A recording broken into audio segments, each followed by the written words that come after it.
Hello everyone, my YouTube fam, and welcome back to session 6.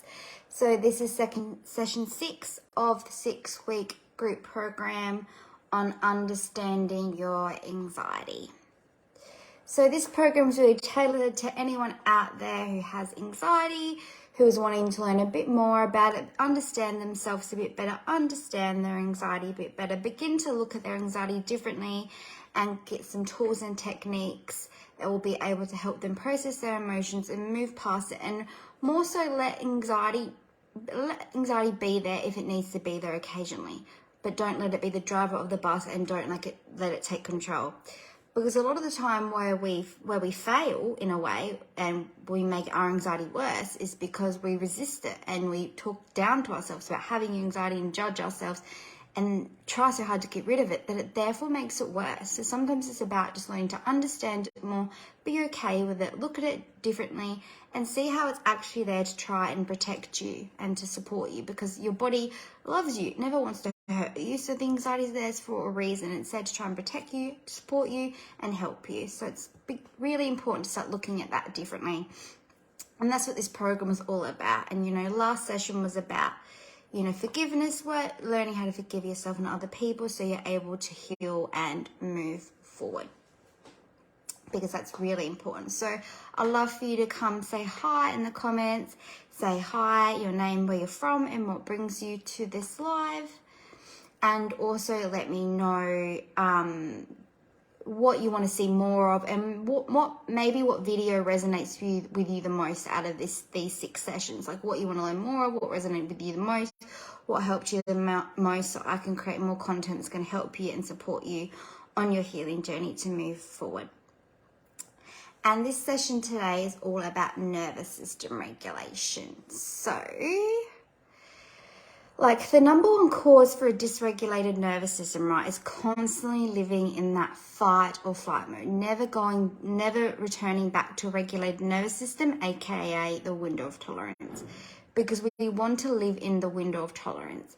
But when we get caught in, chronic stress and anxiety and in a dysregulated nervous system, in a fight or flight, our window of tolerance gets smaller. And the longer we stay in that, it keeps getting smaller and smaller. So it means the slightest thing can set us off. Even if we become regulated for a moment, the slightest thing will set us off.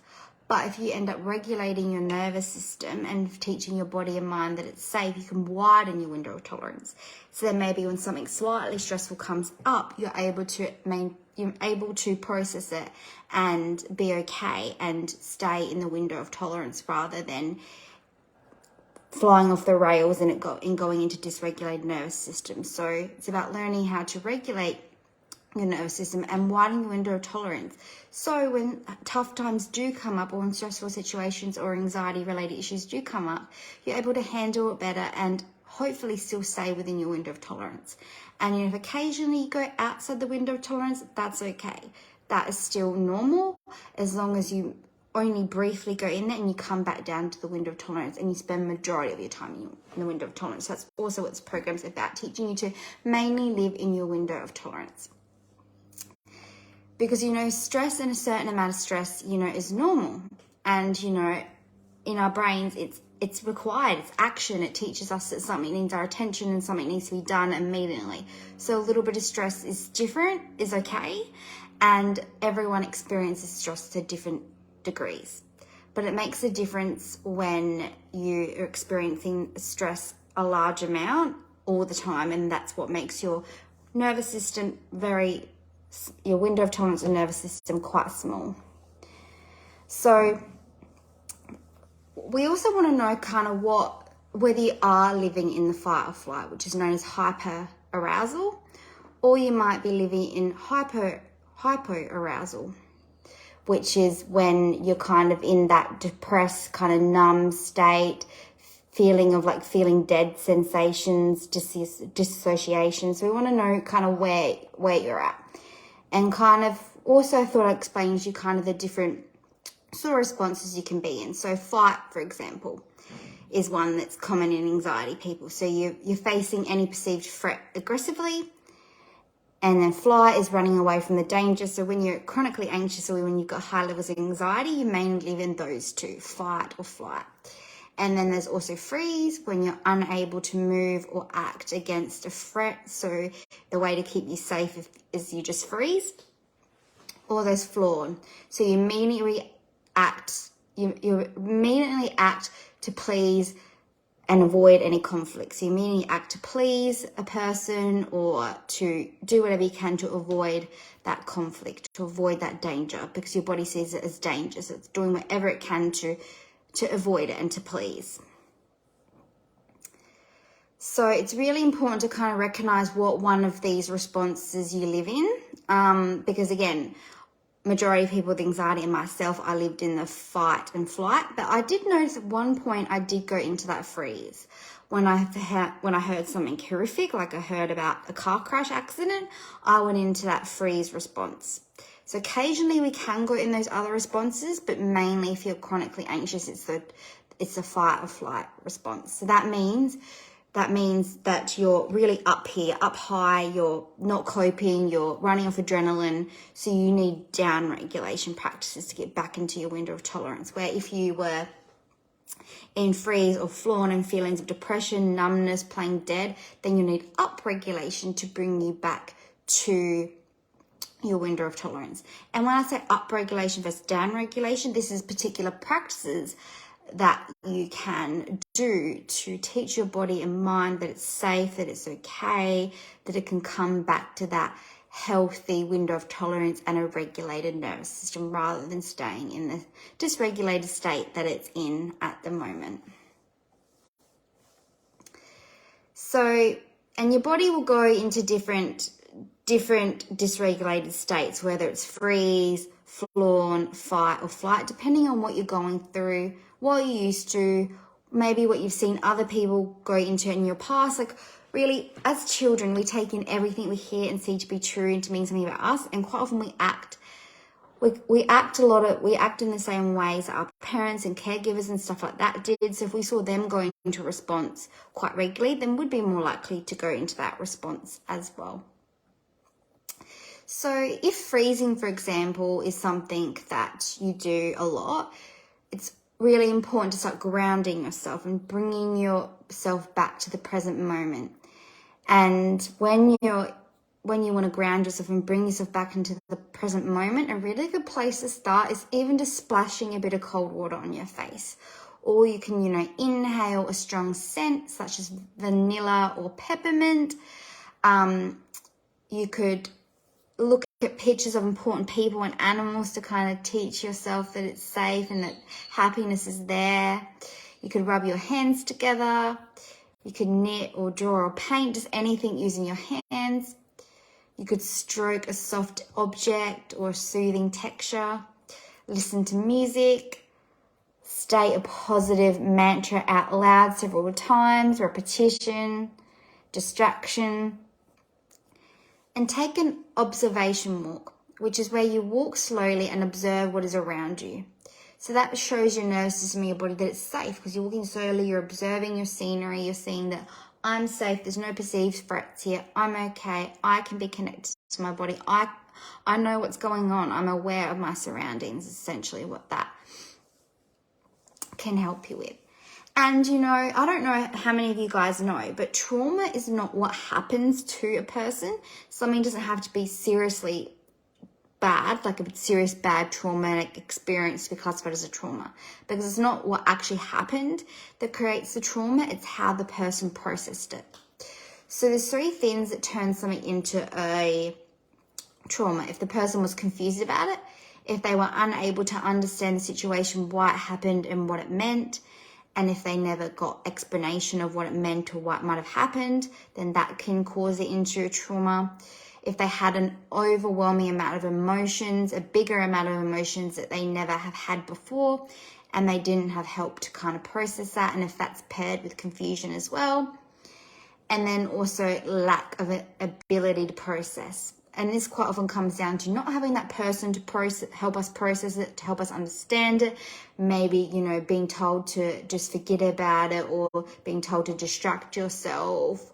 Or maybe as a kid, again, you didn't have that ability to process it or understand it, and you didn't have that person to help you as well to understand it. So they're the type of things that help, like, that determine whether it becomes a trauma or not. If you are able to, if you're able to understand what happened, if you're able to express your emotions and understand, if you're able to have help to process it and move past it and not just suppress it and avoid it and ignore it and distract yourself.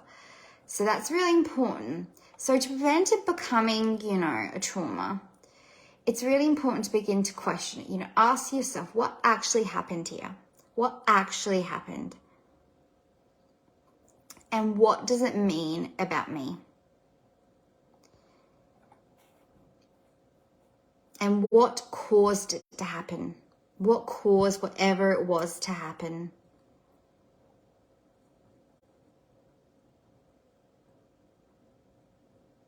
And what is the worst that can happen? From that situation, what's the worst that can happen? And from the worst that can happen, how can you prevent that from happening? Truly ask yourself, how can you prevent that from happening?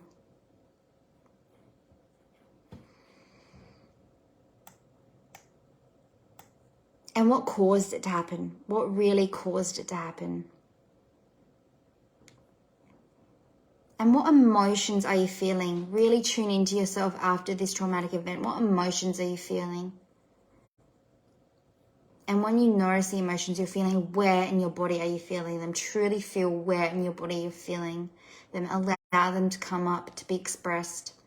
And ask yourself, once you feel the emotion in your body, how can you process it?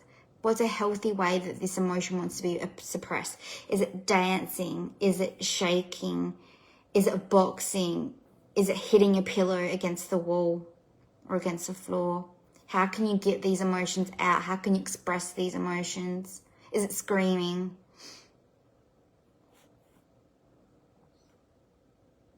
How can you thank your body for looking out for you? How can you see that this is your body's way of looking out for you? The fact that all these emotions and everything has come up. It's not something you need to suppress or run away from.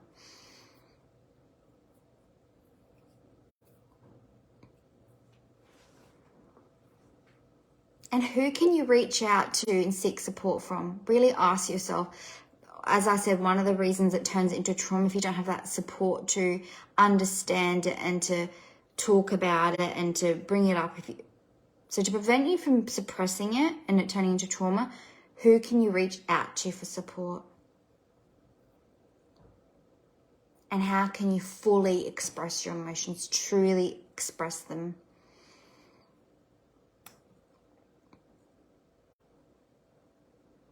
And what actually happened? What actually happened in that event?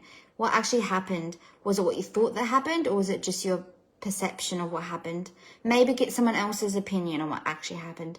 Maybe sit down and process it and think, did that actually happen? I'm not 100% sure. I think this might have happened, but I'm not 100% sure. Really question it.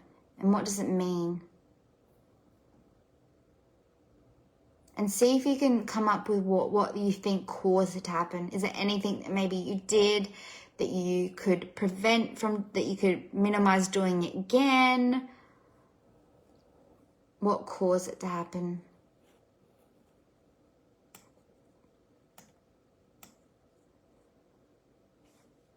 And trauma can be stored as one in the mind, as in our beliefs and our narratives. And this is the our unconscious mind and our unconscious memories.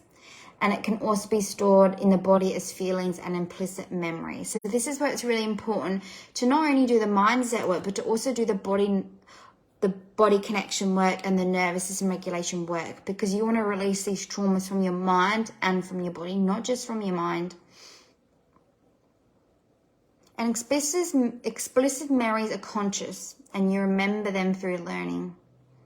And implicit is relatively unconscious, so you can't really remember it, like it's affecting you, but you can't really remember.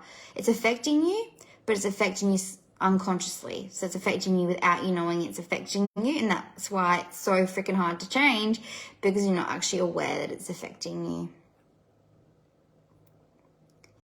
And traumas that we experience can be from past conditionings and beliefs. past conditioning that we received, and past experiences that we've been in, and all of this shapes who we are today and what state we live in today. And as you may have realized from earlier on, we want to live primarily in the window of tolerance. And our window of tolerance means if you live in there, you have a strong ability to process everyday stresses. And if you're able to process everyday stresses and live in that window of tolerance, it also reflects that you have a healthy nervous system.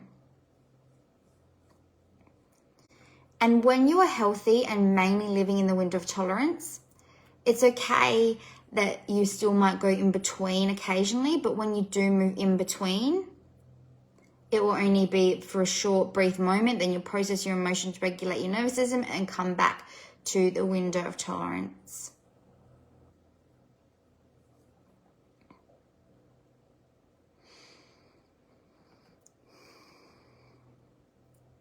So if you need upregulation work for feelings of, depression, numbness, if you freeze a lot, if you floor a lot, you need the upregulation. And if you've got a lot of anxiety, if you live in that fight or flight, you need the downregulation. And if you're a bit unsure about which one you live on, indications of hyperarousal include sleeping problems, difficulty concentrating, irritability, anger and anger outbursts, panic, constant anxiety, easily scattered or startled, and self-destructive behavior, such as fast driving. That definitely was me. Fast driving, easily startled was me. If something around me would move and I'd jump, and just all sorts. Anger, definitely. Panic, definitely. Sleeping problems, definitely. I had insomnia. And then the symptoms of hyperarousal are, body collapse, immobility, disassociation, numbness, depression, shutdown, feeling helplessness, like you're preparing for death, you feel trapped. So let me know in the comments, what of these symptoms do you experience from each one? Do you experience symptoms from both? Or do you experience symptoms just from one or the other? Let me know. Love for you to share with me. I'm being open and honest here about personally what symptoms I've experienced. I've experienced every single one in the hyperarousal, from the stress and anxiety. And for example, if you resonate with the hyperarousal, the body collapse, the disassociation, the numbness, the depression, you want to work on things like singing loudly and screaming. You want to work on dancing or shaking. You want to work on walking outside in nature. You want to stimulate. You want to do stimulating, shorter, sharper breaths. You want to exercise. Numbing and chanting helps.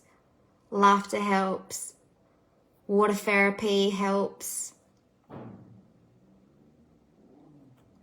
And if you're anything like me, if it's stress and anxiety, heavily related to fight or flight, you need the down regulation. So this is where things like a walk outside in nature can be really beneficial. Hot bath can be really beneficial. Hugging someone that you love, that co-regulation, or even hugging yourself. We underestimate how nice it can even just be to give ourselves a nice hug. Or, there's slow, long, deep, rhythmic breathing. Breath work is really good. In through the nose and out through the mouth, or all through the nose. Gargling, yoga, massage, play/creativity. And you can even put pressure on your eyes with the palms of your hand for at least 30 seconds, and then slowly take it off. So they're just some really good techniques you can start. Obviously that alone isn't enough, but even to start to kind of do that daily, or at least when you feel that, that anxiety come up, that panic come up, just teach your body mind that it's safe, that you can drop back into the present moment, that you can be connected to your body and to your breath, that you don't need to be out of your head and preparing for death or running away or whatever comes to your mind in these times of dysregulation, these times of stress and anxiety or depression.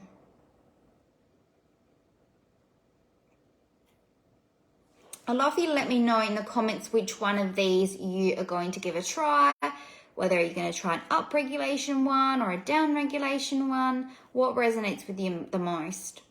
And, you know, even if you're mainly anxiety, you can still do the down-regulation, you can still do the up-regulation techniques, so they're still beneficial, but just depending on where you are, some work better than others. So, for example, you know, mine was stress and anxiety, so I need down-regulation more so.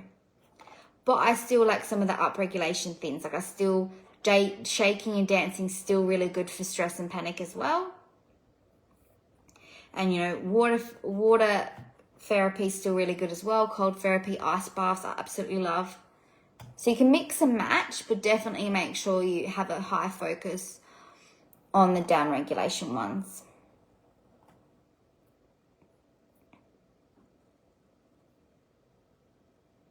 So I just kind of want to do a bit of a recap.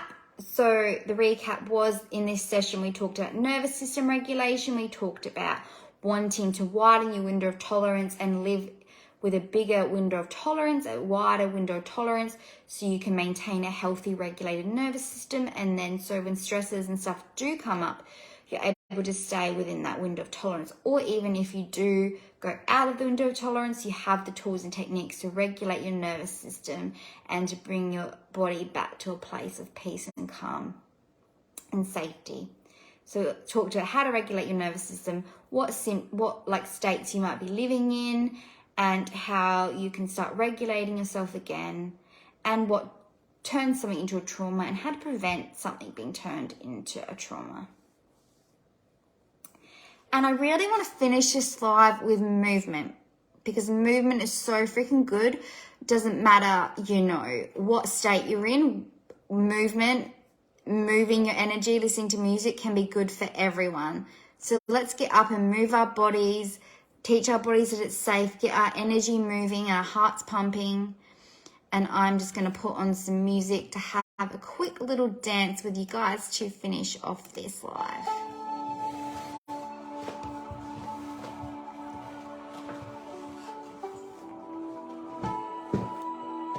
And this is where it's really important to kind of just dance in whatever way feels good for you. Whether you feel like slow pace or whether you feel like big, large movements.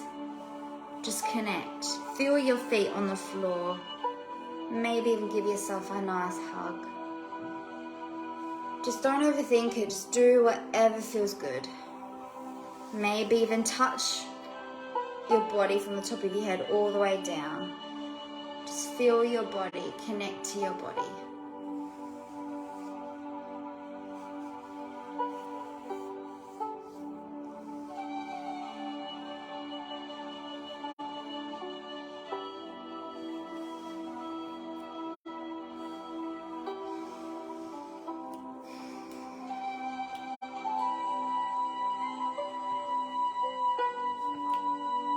Even do a stretch if you need to. Do some stretches.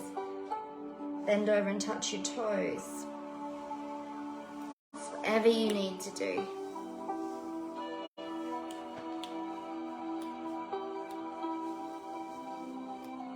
And move for as long as you need to move.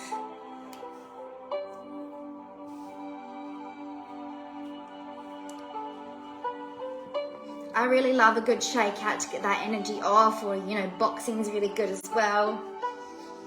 Anything to kind of get that frustration out.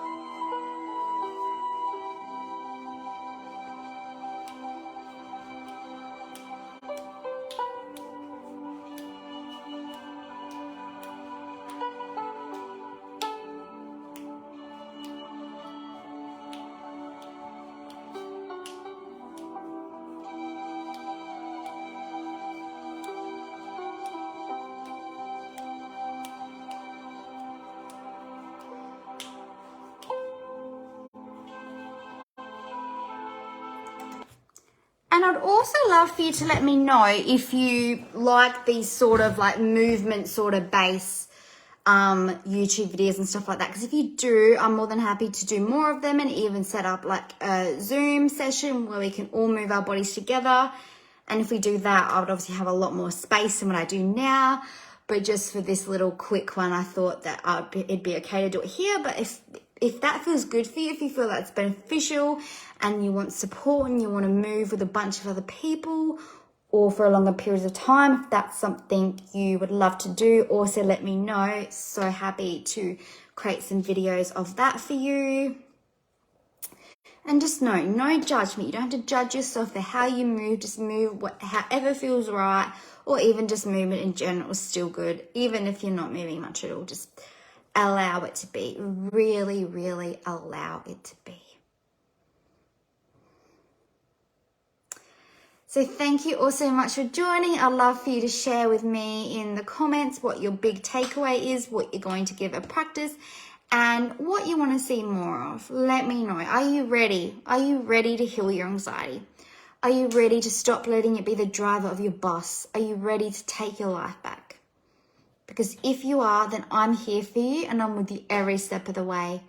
So feel free to reach out if you'd like to have a chat and we can see how I can best support you moving forward on your healing journey. Thank you all so much for joining, and bye for now.